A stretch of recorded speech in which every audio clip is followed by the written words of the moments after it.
want to thank you, Albert Samaha, for joining us. We're going to link to your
Gotta take your knee off my neck. Sick and tired of being sick and tired. Sick and tired of being sick and tired. Sick and tired of being sick and tired. No more mothers crying, no more others dying. Sick and tired of being sick and tired. We just can't go on this way. We've got to break these chains. Now that's time to make a change. Together we can celebrate. And the Martin, and Freddie, Eric, and Jamal, and Jordan, and Brianna, make me wanna scream and holler.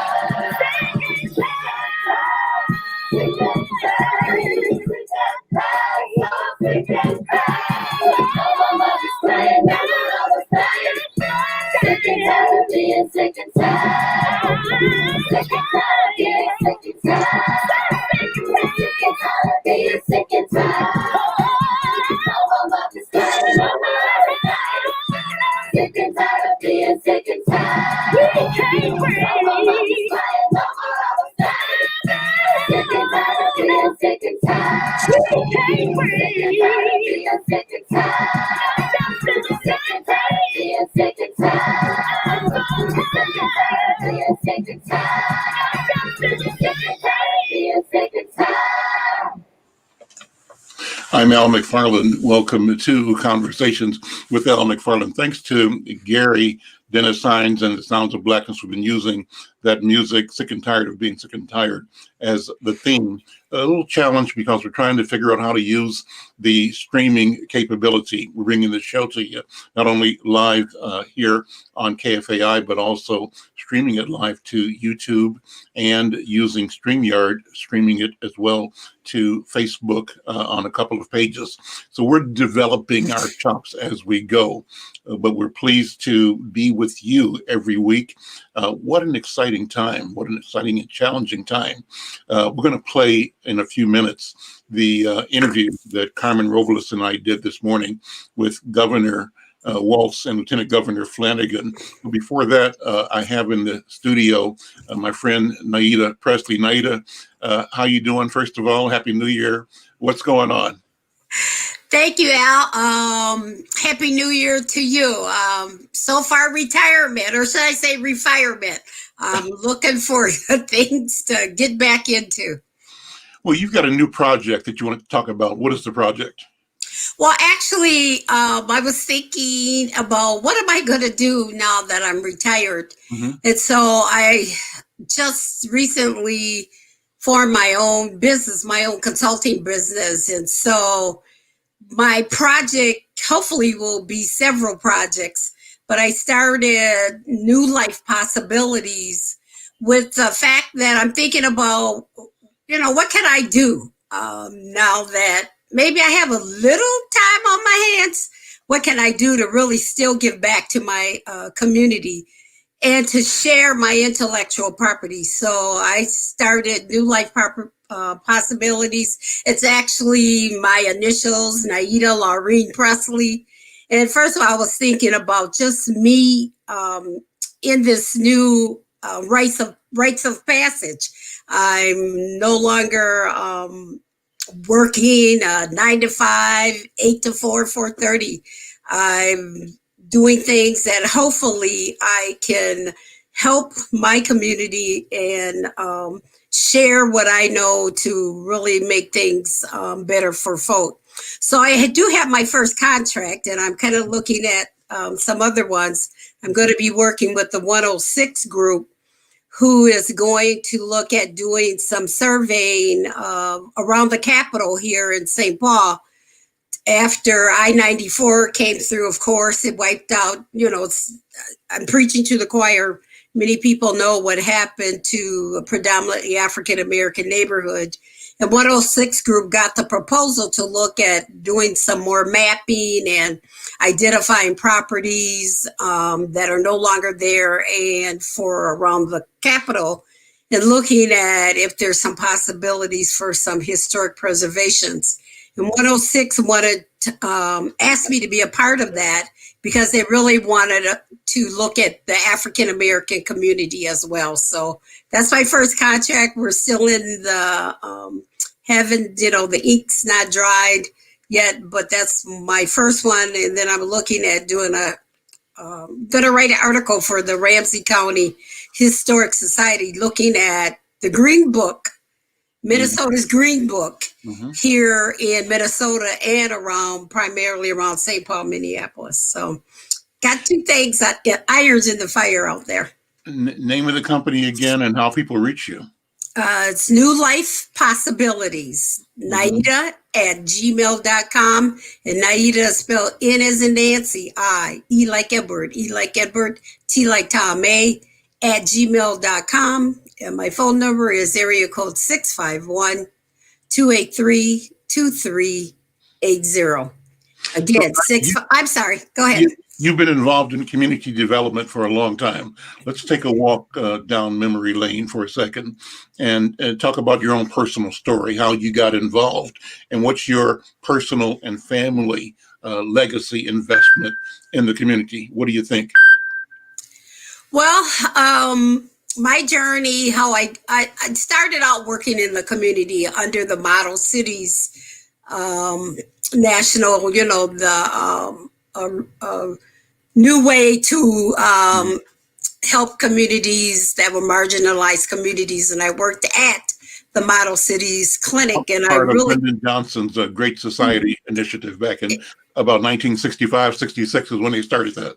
Exactly. So I worked there for about 8-9 years doing around the health disparities in predominantly in low-income communities of color, especially for Black folk.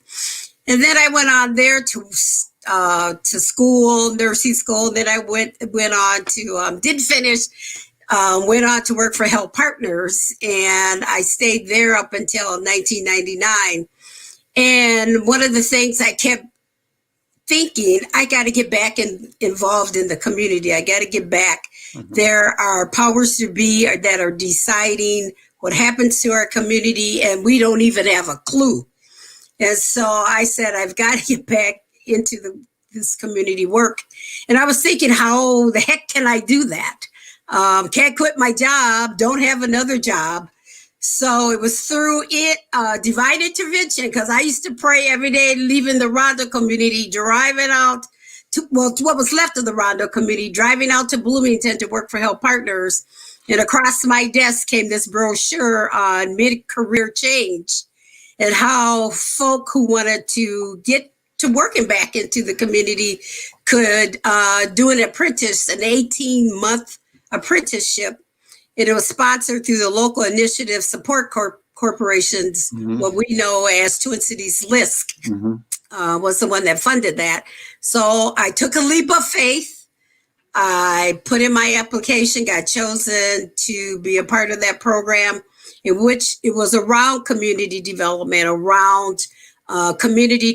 economic development in marginalized communities, and getting more people of color equipped to work in this field.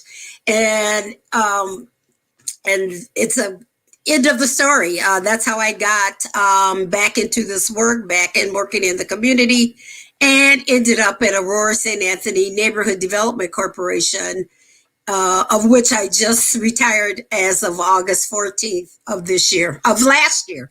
Because yes, we're right, we're in 2021 of last year. So that's quick my story. And one of the things I really wanted to do was get involved in any Rondo project and preserving that history and that legacy of the Rondo community, because it's slowly disappearing. We know it's been destroyed by I-94, but there's still a community. There's still the spirit.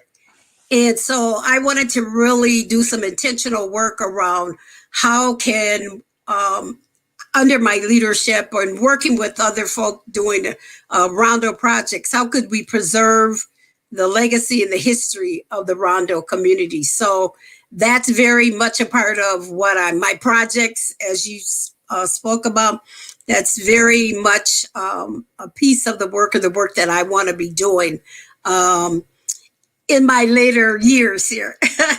Well, I think we have to recognize that we simply are seasoned and we've got a lot more to do. We've done a lot, right? But there's so much more to do. And yes, I applaud you and thank you for what you have done. And for I always say, the best is yet to come.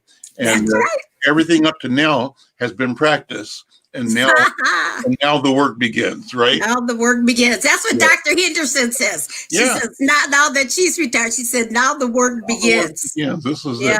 Naida Presley, thank you so much. Hang around. We're going to listen to the interview I did this morning with Governor Tim Walz and Lieutenant Governor Peggy Flanagan. Maybe you got some comments on what they have to say. It's about a 15, 20-minute interview. Okay, sure. At the studio, you can go ahead and queue up the interview. I'm Al McFarlane. This is Conversations with Al McFarlane. I'm here with Naida Presley and then my co-host, Carmen Robles. Carmen, good to see you back. We're going to listen to the interview that you and I did with the governor and lieutenant governor a few minutes ago and come back and talk about it. Kelvin, go ahead.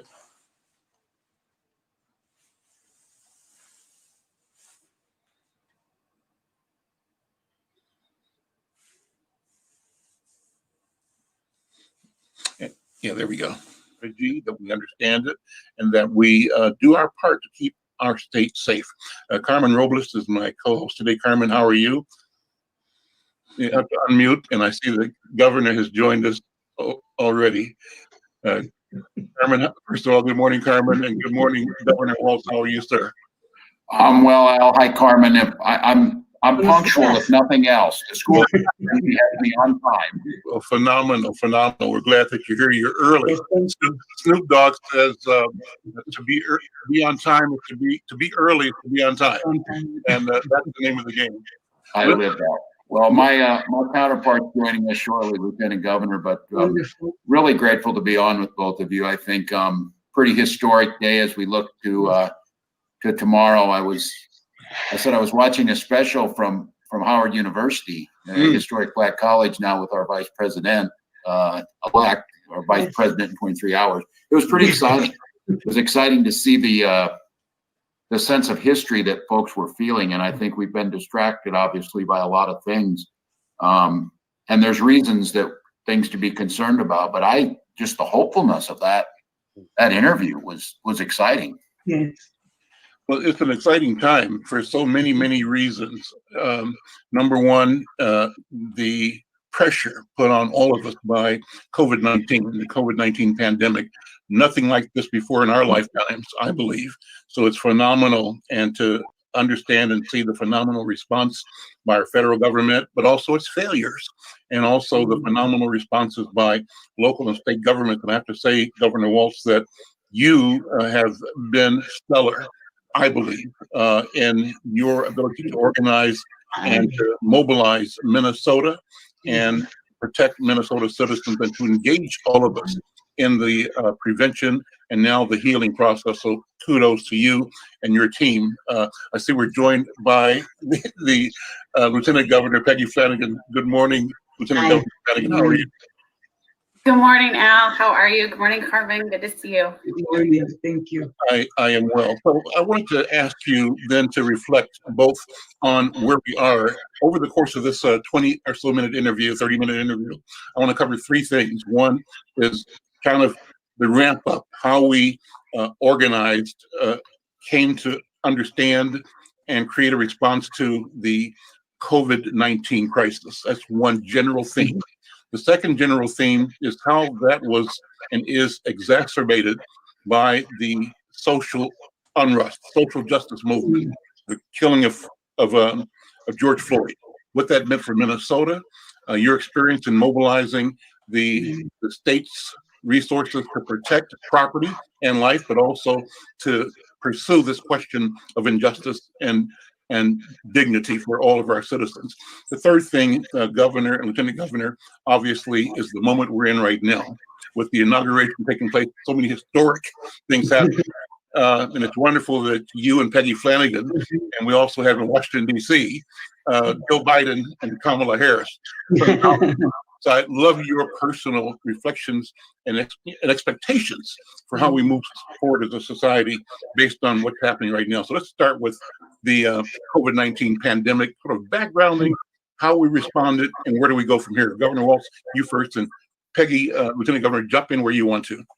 Yeah, well, again, thank you, Al, and to you and Carmen for, I think, setting a tone here for this conversation. There is a lot of historical things intersecting. And you're absolutely right. Most of us heard of the 1918 flu pandemic, and I have to tell you, even as a history teacher, it was kind of a passing reference of something, an anomaly out of time that we wouldn't see again. Of course, that's untrue. There were many people planned accordingly. President Obama's administration had put together a pandemic response plan in response to H1N1 and Ebola. Unfortunately, when this thing came upon the world scene, we were caught flat-footed. There was the decision by the federal government. I was always under the assumption, and other governors were too, that there was a strategic national stockpile of things like protective masks and gowns and gloves and ventilators. No such thing existed. And so by March, it became very apparent to us and to other governors that we were on our own on this, I mean, as a state. And I appreciate your kind words on response. This is a team effort, and a lot of Minnesotans responded accordingly. Those things that we knew we need to do: social distance, wear a mask, wash your hands, but also things that we knew were very painful, shutting down businesses where the chance of spread would happen, of pulling our children out of school to not put them or our teachers at risk as we started trying to understand COVID. The state of Minnesota did partner with public-private partnerships. We created a testing regime around the University of Minnesota and the Mayo Clinic and other health systems that last week folks were noticing is probably the most robust in the country. With that being said, Al, and there's a lot to talk about on this, of the states continuing to have to do this on their own, we have seen the United States as a country's response is certainly the worst in the world. Today, we will pass 400,000 of our fellow citizens dead. We have a higher infection rate, and it's still climbing. And as this community and your listeners know well, it did not impact everyone equally. From a health perspective, it impacted communities of color at a much greater rate. And from an economic fallout, it impacted communities of color and especially women at a much greater rate. So I think as we're in a more stable spot right now, I would defer over to the Lieutenant Governor. She talks a lot about this. It's not about getting back to normal because normal wasn't working. How do we get back to a better spot? So Lieutenant Governor. Thanks, Governor. And Al, thank you for the question. You know, the this has brought COVID-19, I think, has brought the reality that our communities have known about for a very long time, that there are deep inequities in our state that have been exacerbated by COVID-19. But I don't know that our communities were surprised by it. But we've needed to make sure that the way that we're responding is also grounded in community as much as possible. And as the governor mentioned, having, just very candidly, having a foil in the White House instead of a partner has been one of the most challenging parts of this last year, who continues to pile on with the kind of rhetoric that we know is most harmful to our people and communities. But when the Black and Latinx and Native communities are testing at higher rates, where we see many of the people in our communities are frontline workers, and seeing that impact, we also need to do our best to respond directly to the people who are most impacted. As the governor said, we're not going to get back to normal, we're going to get back to better. So the community response, I think, and partnerships, in particular with Black churches, with leaders on the North Side, we had a testing, we wanted to get more folks tested at the beginning of this pandemic. And partnering with trusted community members on the ground was the way to do that. And we saw the testing numbers in communities of color increase significantly when there were credible messengers and trusted faces and people who the community knew to do that work.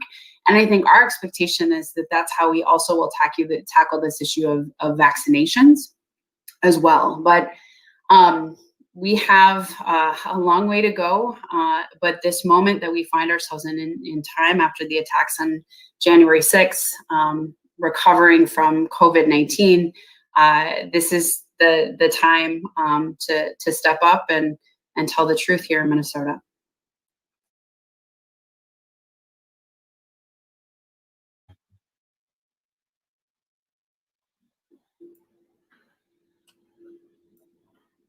Al, I think I got you on mute.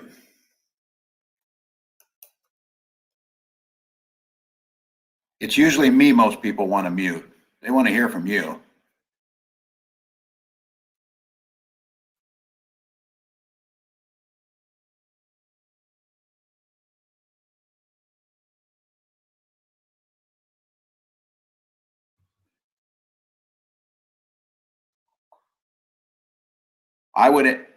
Al, I would add in while you're trying to. I forgot how to do it. I figured it out just now. Thank you. Thank you. I was going to say vaccinations. So let's pivot to the strategies at hand. Amazing that the country and the world have generated the science, the technology, and the production capability to bring vaccinations or vaccines online. Where do we stand in Minnesota?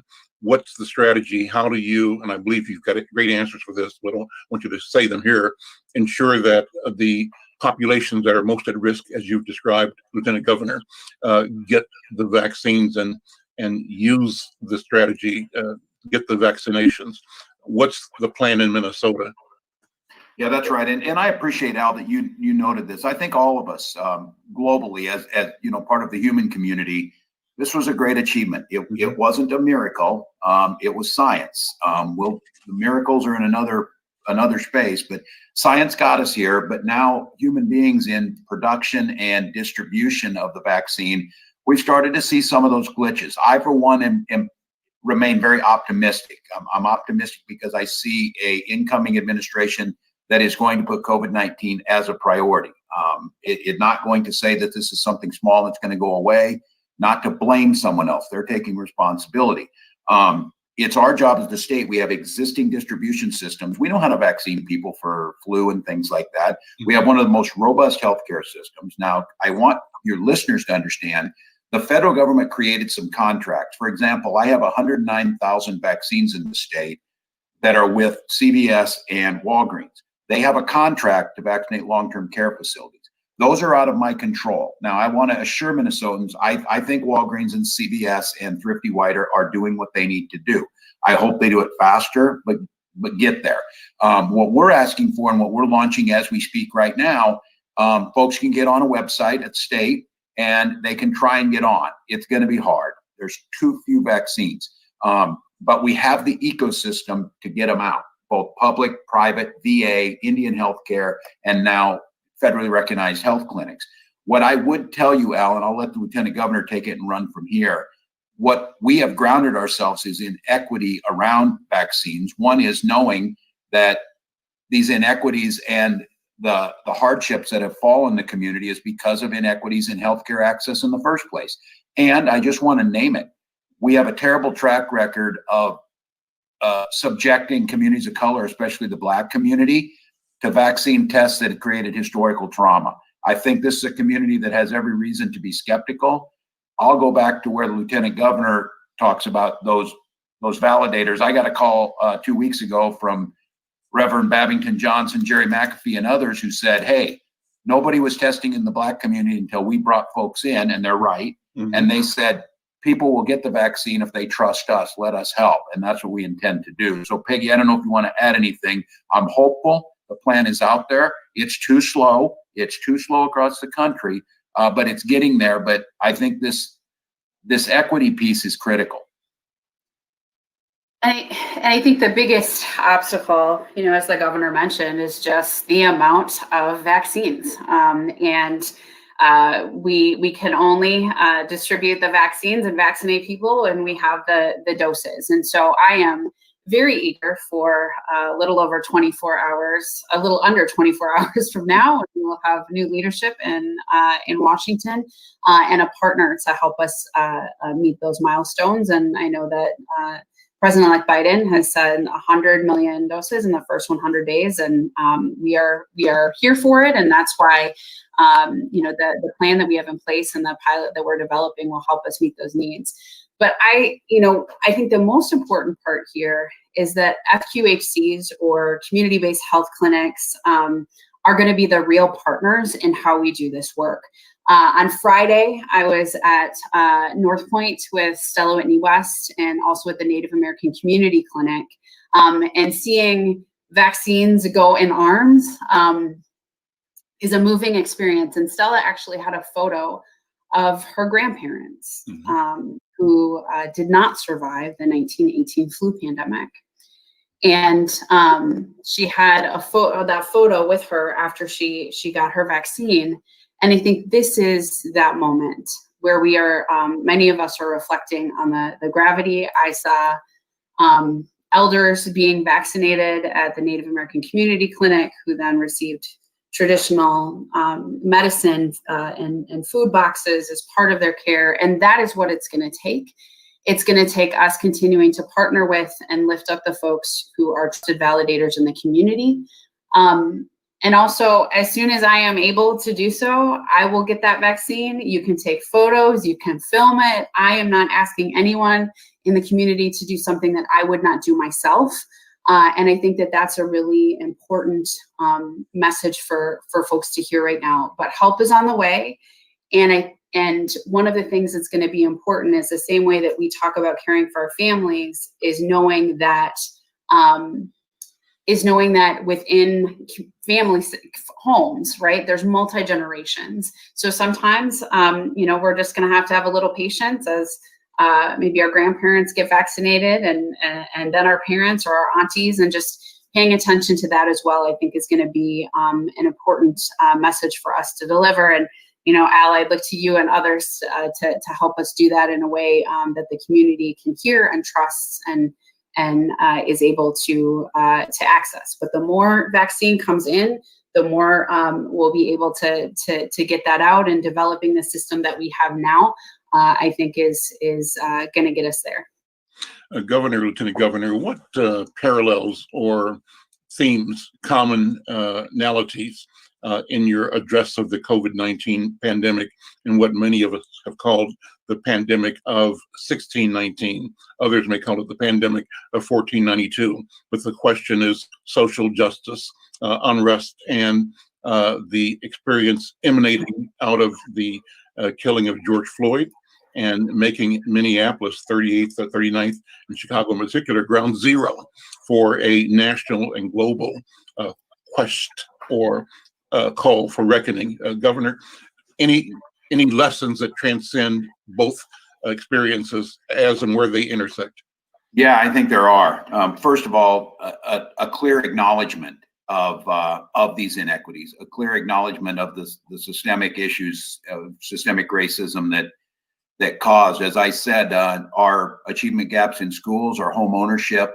There's a direct line from that to what happened to George Floyd at the end of May. And I think, first of all, acknowledging, and it's not good enough to say, well, look at us, we're really enlightened, we acknowledge this, and then putting out a clear path coming from the community itself of how you address this. Because the last thing this community needed, and they didn't need at the end of May, they didn't need another white guy telling them how they were going to fix this. Mm-hmm. What they needed was someone who was in an elected position who had the ability to move some things, to listen, and to help them build a coalition to get this done. And I think the same thing is true around COVID-19, of understanding those most impacted need to be at the table when you're coming up with solutions. I'll go back to, again, when Reverend Babington Johnson said, you're not getting many Black folks to take tests because they don't trust the people who are asking them to take tests, rightfully so. And I think the same thing around this issue. And I hope, while we made some progress last summer, the reforms that need to be made have not yet been made. And this moment is going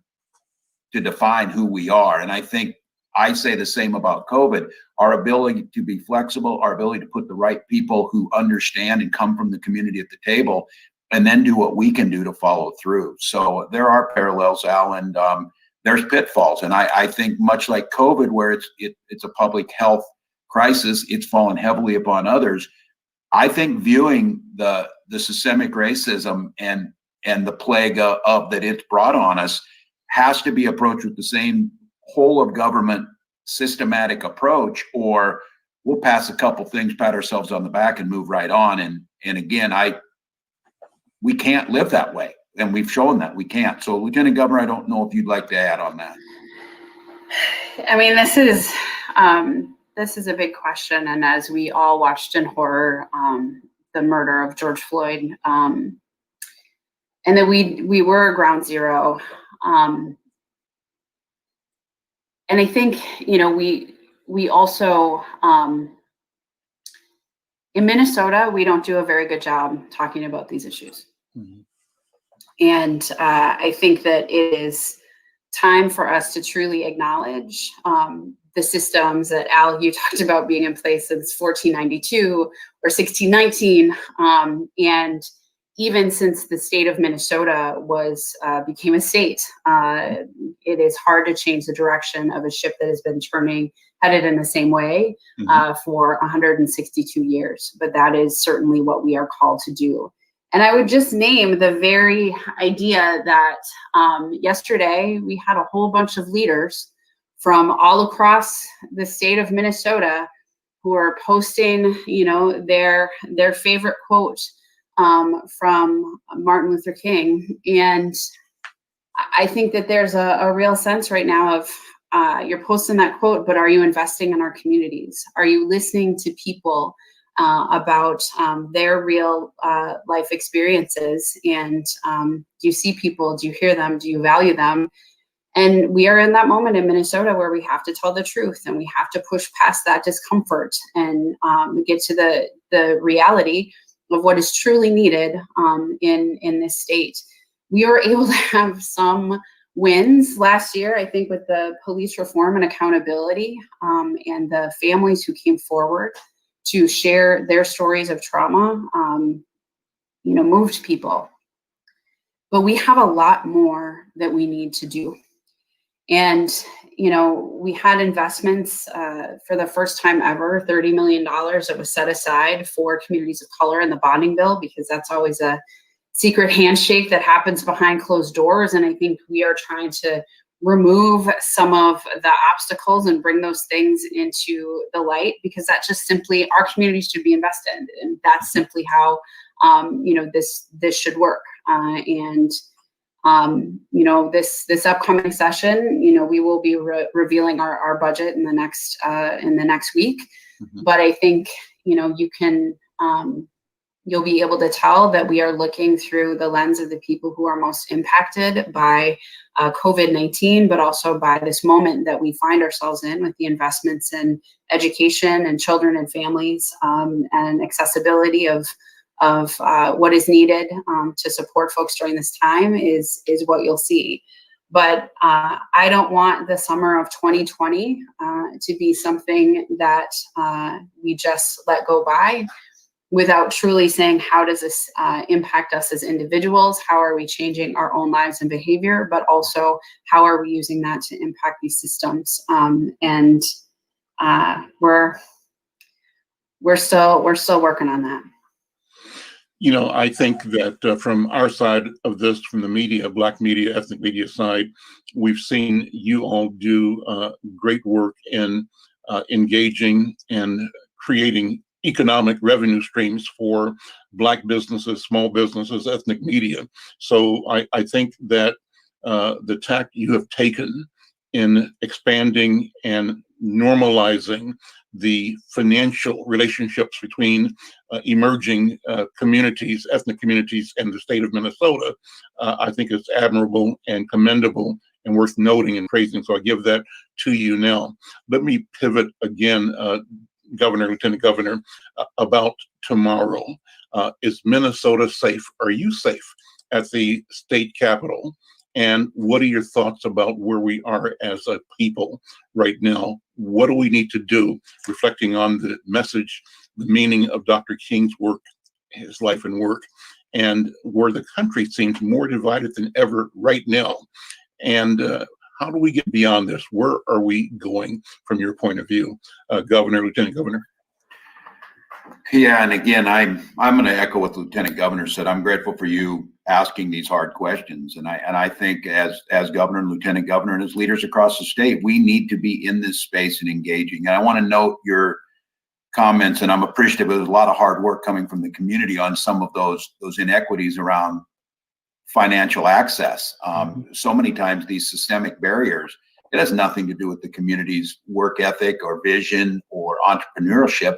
It has everything to do with they're locked out by the system. And I think just breaking down some of those things by using equity as we did the bonding projects and other things, that's going to start. But I think we've got work to do. And again, I think the comment the Lieutenant Governor made, that horrified and saddened and sickened by what they saw both at the national capitol on January 6th and the capitol they saw here in St. Paul. Communities of color were not surprised. This racism that was there, and it might have been kept under, you didn't bring it out in polite company, has been freed up to talk about it anywhere. Mm-hmm. You have leaders who actively court white supremacists and anti-Semitic language. Mm-hmm. And it's out there, and you're not going to put it back in the bottle. It's out there. But what we can do is we can start to do the things we know we need to do. We need to make sure that we're putting in safeguards to protect people, both in the real time, and I can assure folks that they can be safe at the Capitol, but we need folks to be in the Capitol. We need folks to come with their voice. What we don't need is folks to come with their guns to try and intimidate others. Mm-hmm. And we also need to make sure that we're doing what's necessary. We need to teach our history to our children with a light on all perspectives and what really happened. This idea of our children had never heard of Max Nason until earlier last year when we issued a posthumous pardon, or the idea of the state of Minnesota issues fewer pardons and commutations than almost any state in the union. And trying to get at the heart of some of these systemic issues to make people feel that this is, and they are, part of what it means to be one Minnesota or one country. We know that's just not the language of current elected officials.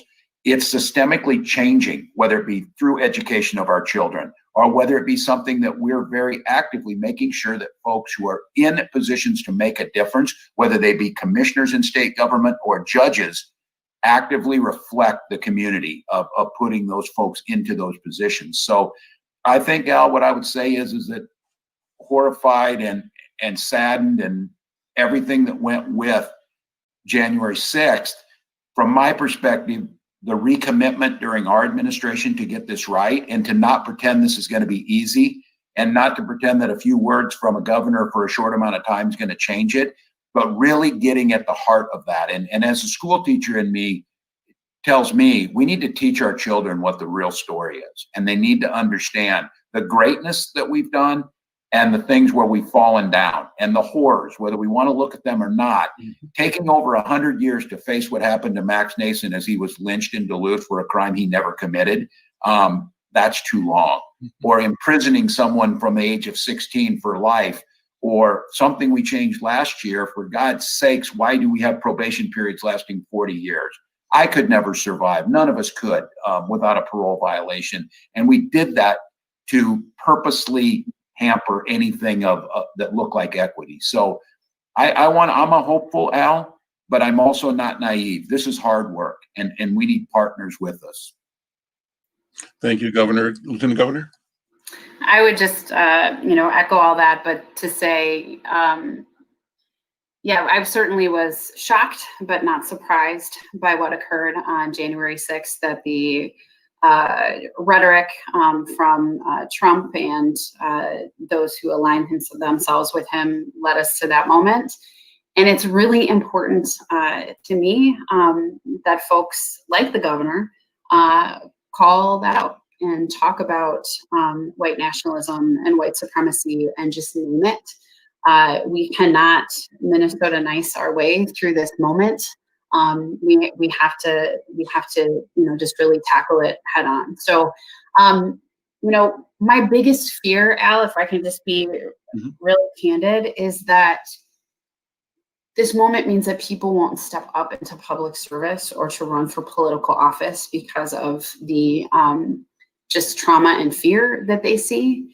And so that's why I think it is more important now than ever before that we speak up, we put our shoulders back, we talk about what needs to be done, so that folks can continue to see that this is a place and space where they are needed.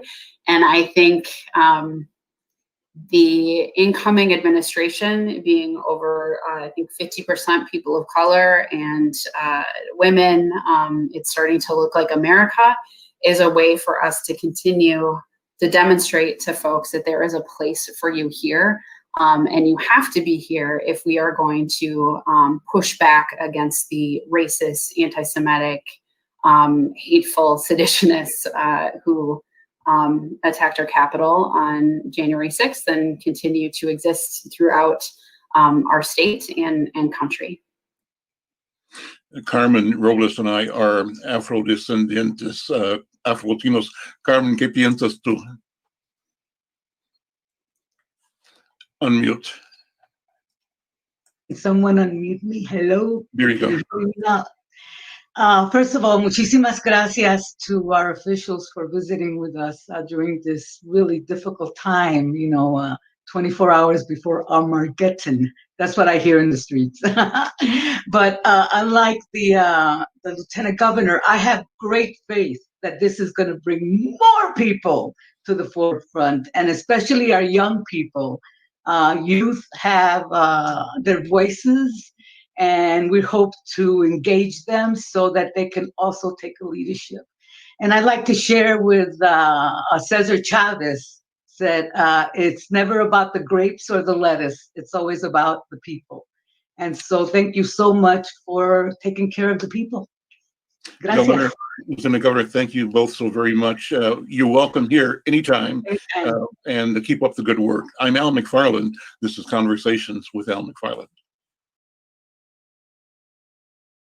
This is Al McFarlane, Conversations with Al McFarlane, live on KFAI, streaming live to Facebook and to YouTube. If you're joining us on those platforms, we appreciate your presence. We want you to stay connected to us. We called up our friend Alfred Babington Johnson after having talked to the governor, and we also called up our friend Carmen Moreno to have them join this sort of reflection on this wonderful conversation with the governor and lieutenant governor. And our friend Naida Presley, we asked her to hang around and be part of our retrospect forward. We may get a chance to also hear a broadcast we did yesterday with Senator Tina Smith. We might not be time-wise, and if not, we'll probably do that next week. It was a great interview as well. But let me ask my friend Alfred Babington Johnson. Brother, how you doing? First of all, thanks for jumping on the call. I'm doing nicely, Al. And it occurs to me that you've got a voice that was designed for these matters. A video, what is it? A radio voice. That's what it is. Well, good. Thank you for the compliment. You know, I'm comfortable in what I'm doing. And to me, Brother Babington, this is not work. This is what I am, who I am. It's my calling. And I'm simply doing what I'm supposed to do. So I am both humbled and pleased and excited about the opportunity to connect with people, not only on a one-on-one basis, but connecting the five of us to 100,000 listening on KFAI, or to maybe thousands more who might be part of this conversation through social media. The idea at the end of the day is to create robust, genuine, authentic conversations that reflect our core humanity, talking to each other both across the fence in the backyard, but across the oceans as well, connecting all of humanity wherever we are around what unites us. And that's just the fact that we breathe. And breathing is the key. What did you think about the governor referencing you and thanking you, I think, for bringing things to his attention? And thank you for doing that, number one. Well, hats off to Reverend Jerry McAfee, and to Senator Bobby Joe Champion, who really reached out to the governor, because, you know, too often we have these architectural conversations, but we don't get in until it's time to put up the plywood.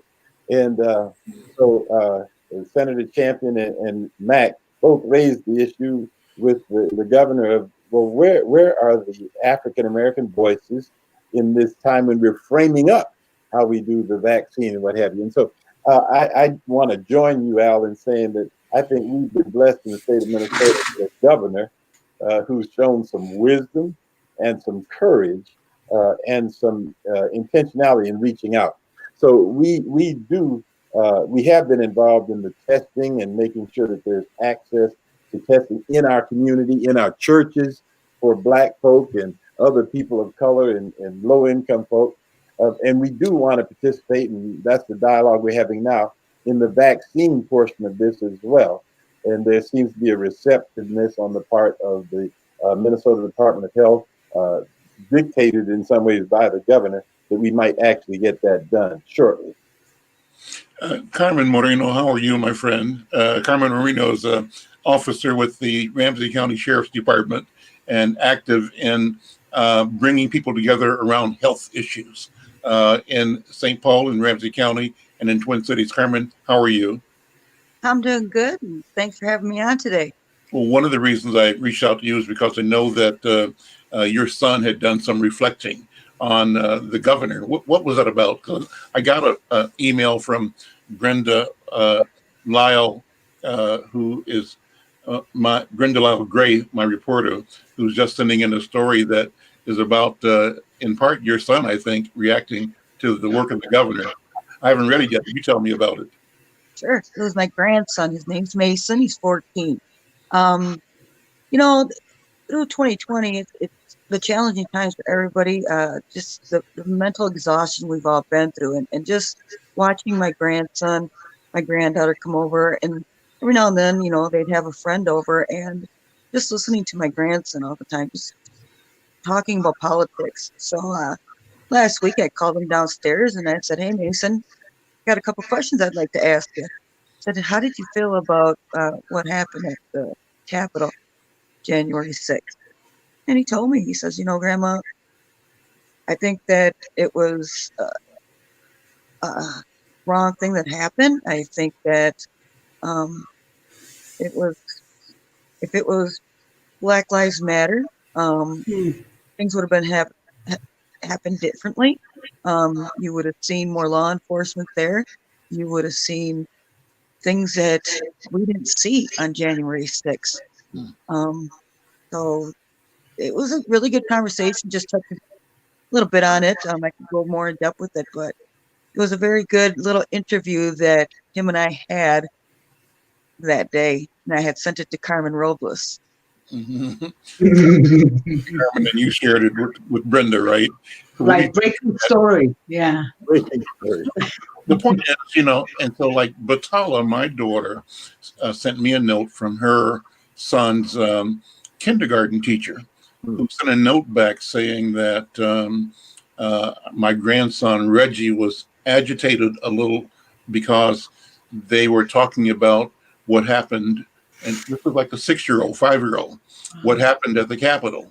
And so this time that we're in is directly affecting each and every one of us, whether we're 70, 80 years old, whether we're 5 years old, even those probably that are unborn, because that's the power of the challenge that lies ahead for all of us. Naida, how do you see it? You are a social entrepreneur, community organizer.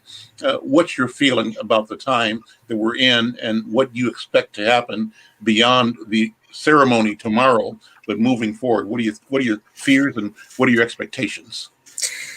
Well, I want to start off with one of my greatest fears. I don't want this to be about a bunch of talk. I want to see some action. And although I don't want to be a pessimist, I'm always hopeful and optimistic. But we as Black people and people of color, we need to really step up and hold our elected officials accountable. And if we have a window here, for a while after the civil rights and some of the social justice, other work, and now that George Floyd has been murdered by the police, our window has got a little bit bigger. So we really need to enter through that. And we really need to really step up and say what we want, what we need as Black people, as people of color. I can appreciate the 2 words that Lieutenant Governor Flanagan said when she says, we got to tell the truth. Let's tell the truth and let's be about that truth. And so we really need to work together. And we really need to make this a movement, but not make it just a movement, but to hold folk accountable. Let's actually see, feel, touch the actions in our community. And there's got to be policy change. Unfortunately, we have to dictate, we have to politicize morality, doing things for the right reasons. We have to politicize it. So I'd like to see after tomorrow, those things put in place. They're starting out really good, but we know from his history, folk get in there, then they get complacent and they don't want to move the needle.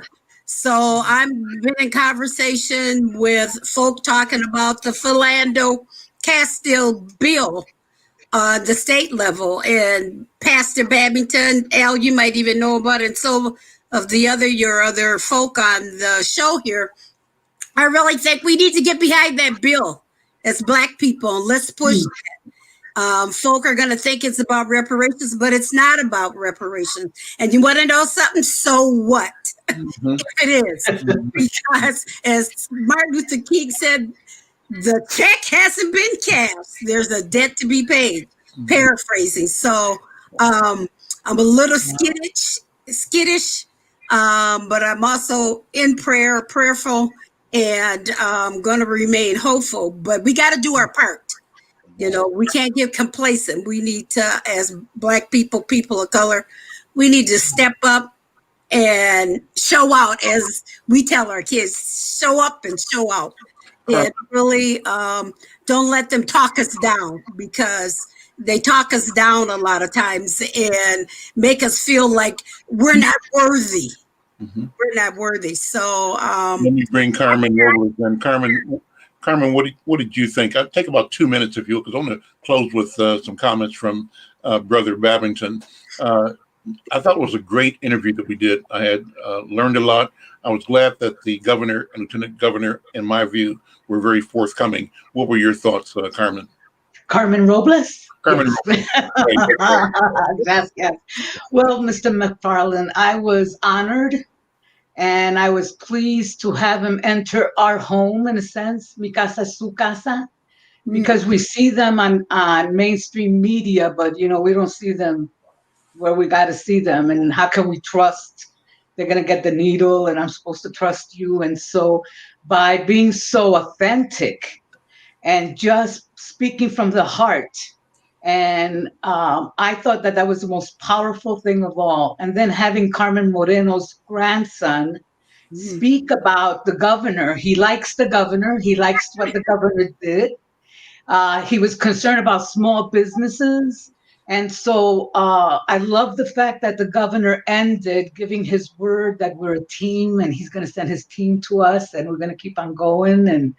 And so I'm very uplifted.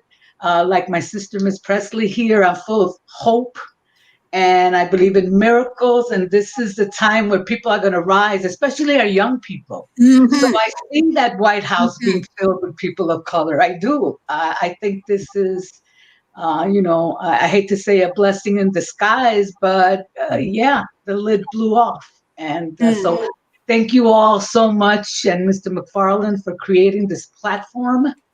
After 45 plus years in the neighborhood, now you're bringing everything together. And it's such a homecoming celebration for me in St. Paul, Minnesota to see Minneapolis. Right. So, right, Carmen Moreno, we're like, yeah, go Twin. Yeah, what fun, Brother Babington, is that from time to time, Carmen and I, and Carmen Moreno has been on the call too, are able to present this program in Spanish or in the bilingual. So, Oh, wow. gusto. Cuando podemos hablar en español. In those idiomas. And so I'm saying that I love it that from time to time we're able to present this conversation in languages, and that's a wonderful thing.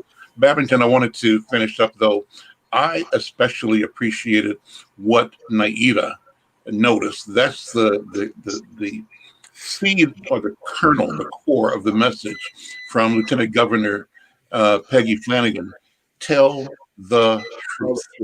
Tell the truth. And let's meditate on that. What does it mean if we can convince ourselves, Brother Babington, to tell the truth all the time, every time, to everybody, everywhere? What do you think? Well, I think that is absolutely the way out. Thank you, Nadia, for pointing that out, and the Lieutenant Governor, and the delight to see the Carmen. God bless you all. You know, but you know, we mentioned earlier today, the George Floyd murder, which happened on full public display and caused some reflection across the country, across the world. Across the world. This situation that happened last Wednesday was a similar kind of thing. It was undeniable. It sat there in front of us, just as we saw this officer execute Floyd. We saw this unabashed kind of bad outcome that comes from not having the truth, you know. And I think and I hope that we're at this kind of axial moment. It's a moment of great challenge, but maybe the truth has been put on display here in such a way that we can run to it and recognize we have some serious challenge, you know, of intolerance, you know, and we have some serious needs, you know. And so I'm hopeful, Al, I'm hopeful that we will take this time and all of us put our shoulders to the wheel and press forward to try to assure that we get progress out of this moment, you know, an opportunity for justice to come forward. And so whether it's the Fernando Castillo bill or the bill in Congress, the Lewis Voter Act, whether it's bringing forward infrastructure and the minimum wage raise. I hope we really seize this time, as Naida kind of indicates, to see some dirt going in the hole. That we might move forward. And thank you, Al, for giving us the opportunity to engage and to interact around these matters.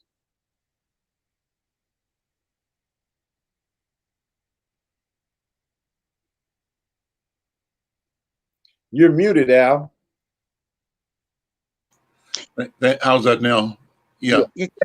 Thanks for telling me that, Brother Babington. But I was just thanking all of you for being here today, thanking the governor and lieutenant governor for their being in our neighborhood on this platform today, and for their work and encouraging them. And I encourage you, and I encourage me. We've got work to do, but I know this. I know that we are equal to the task, and whatever it is that we decide we can do and should do, we are able to do. So let us do the work. Let us move forward. Thanks to all of my colleagues here at KFAI, and thanks to those of you who are listening on KFAI, those who are joining us via Facebook or YouTube. I'm Al McFarlane. This is Conversations with Al McFarlane, and we'll see you online again tomorrow at 1 o'clock. Take care. Thank you.